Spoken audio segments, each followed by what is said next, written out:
Nearly a month ago, Machenike asked us, hey, do you guys want to check out the new M830 wireless gaming mouse that they got? And I said, yeah, sure. And Machenike spells like this is actually a brand that I have heard before, and I've also seen some of their promotions and whatnot on social media and all of those stuff. People are actually asking about the brand and is the brand good or not. So when Machenike approached us, we were just curious to see who they are. And doing a little bit of digging, we actually found out that Machenike is owned by Haier. Thunder Robot is also a part of Haier. But Thunder Robot and Machenike is considered two separate companies, so I think they're competitors with each other. But anyway, today we are only focusing on this mouse right here, so let's begin.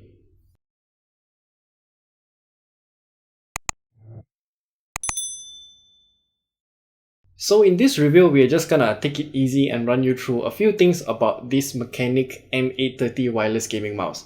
And we'll start off with its design, and as you can see here, it's kind of like a stingray design. They have two different flanges that come out of the bottom left and bottom right side of the mouse. This is actually to make sure that when you rest your hand on the mouse, those two flanges will prevent your hand from touching the table, so you can do flick shots a lot easier with your entire arm and still be comfortable at the same time. That depends on your personal preference if you like those stingray design or not. And the Machenike M830 wireless gaming mouse also employs an ambidextrous mouse design, because if you split it down the middle, it's the same for both sides.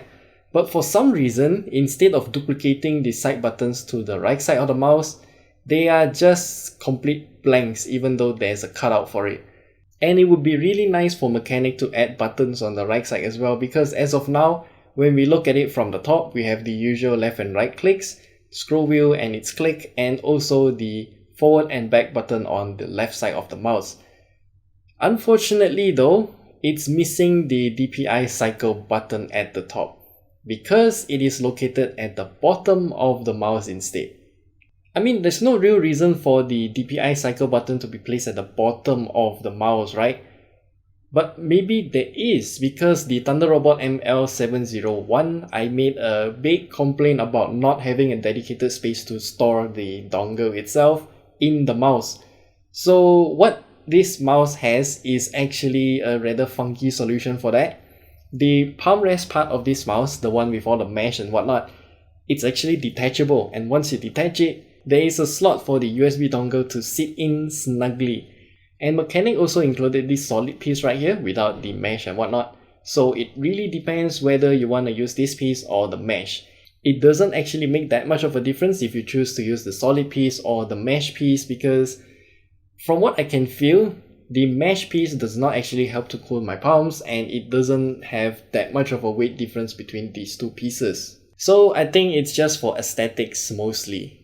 And speaking of aesthetics, the Machenike M830 here actually comes with two different zones for RGB lighting. The usual scroll wheel lights up, and then there's also a rim light right around the bottom of that stingray looking base right there. And they also address one of my complaints, and the Machenike M830 comes with a software to configure the RGB lighting and also other settings at the same time. So the software is actually pretty standard overall, and the Machenike M830 actually has onboard profile to store all of the settings configured via the software. But there is one confusing part though. I don't really understand why. It seems like this mouse has two onboard profiles. Okay, so let me explain. When I was setting up the software part for the M830, I was using it in wireless mode. So at the bottom of the M830, there is a switch where you can toggle between three different states. The first state is to have it in wireless mode but with the rim light turned off. And secondly is in wireless mode again but with all of the RGB lighting turned on. And the third state is actually wired mode, quote unquote. It's actually a hard off mode, so you need the wire to turn on the mouse, which is actually quite smart of them to do such a combo actually. But that aside, when I configured it, like I mentioned earlier, I was using it in wireless mode. So when I change it to wired mode, I realized that my configured profile is just gone. I thought there's no onboard profile, so I switched it back to wireless mode. and my profile came back. Then I realized this mouse has kind of like a dual onboard memory kind of profile going on. There's one profile for wired mode, one profile for wireless mode, which is kind of weird.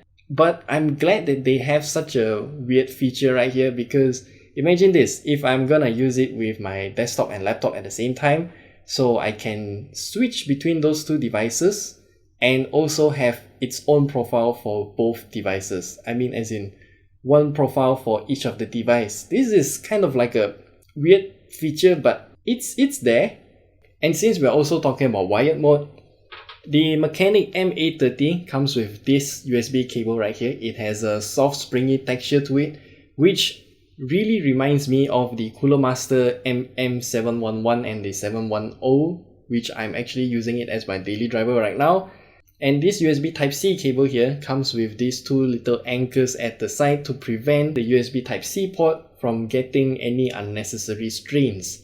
And there's one thing I really want to praise about the Machenike M830 here is how the USB Type-C port is designed.